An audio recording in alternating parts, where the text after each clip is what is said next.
Good evening. I chose Kahoot as one of my technologies that I use in my classroom because it's a great way to review with my students, but it's also a great tool for makeup work that I've implemented into my classroom.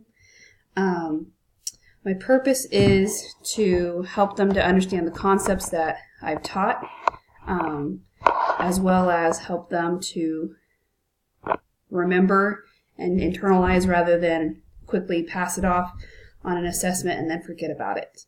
So the intended audiences are students.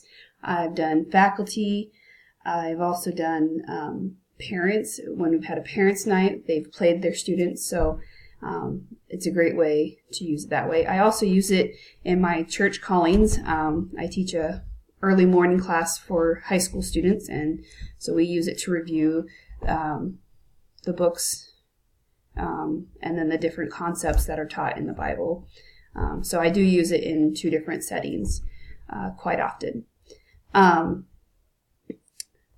It's pretty simple to set up.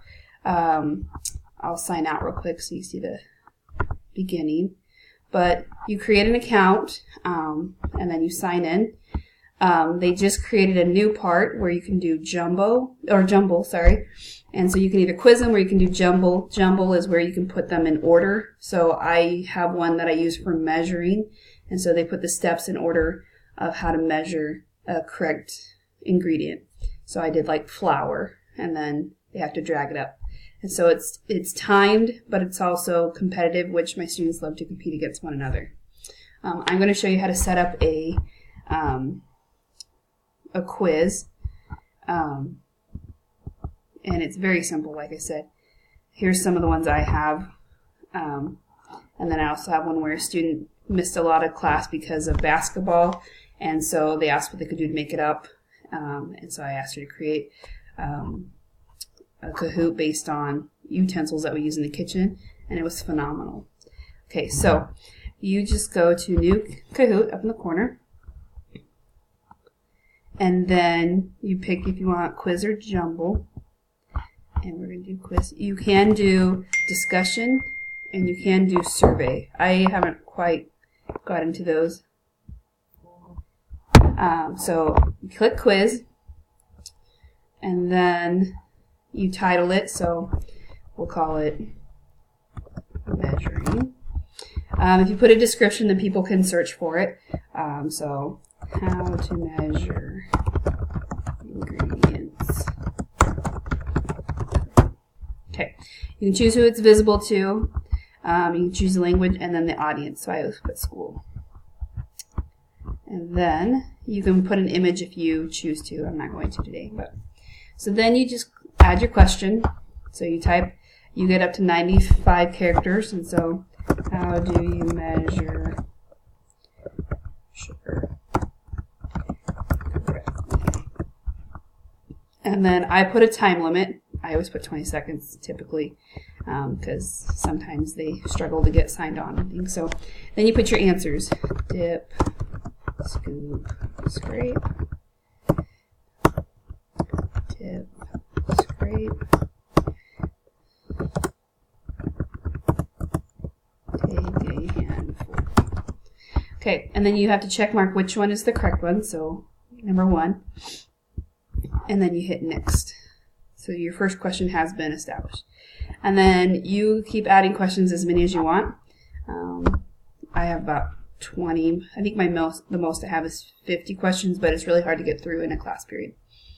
So you can preview it, you can play it, and you can share it or edit it. So we're going to preview it. And so what happens is it pops up. And so you need another device. So my students can use their laptops if they've lost the privileges of it. I usually let them use my phone or my personal iPad that I bring in. Or I do have a Surface.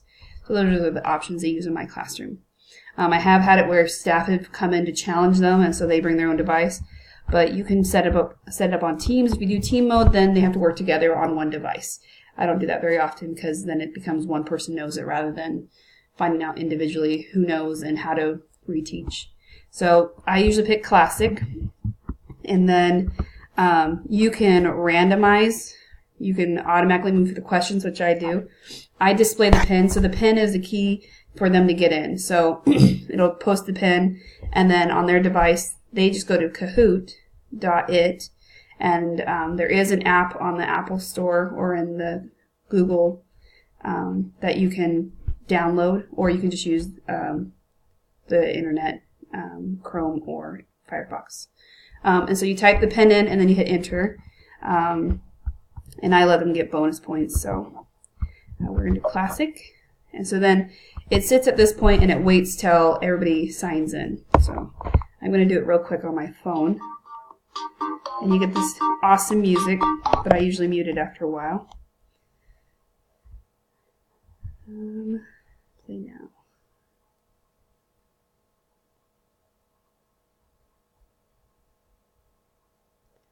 All right, 82117.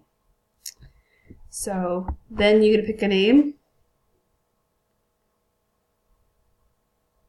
and I let them pick school appropriate. Okay, and then it gives you a time frame, and so in 12 seconds, if someone else hasn't added into the game, then it starts. And then you play the game, and the nice thing is you can save your answers. Okay.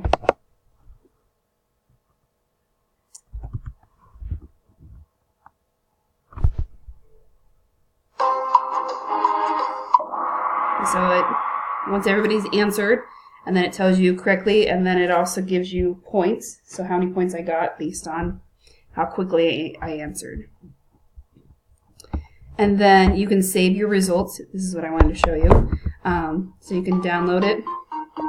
Oops.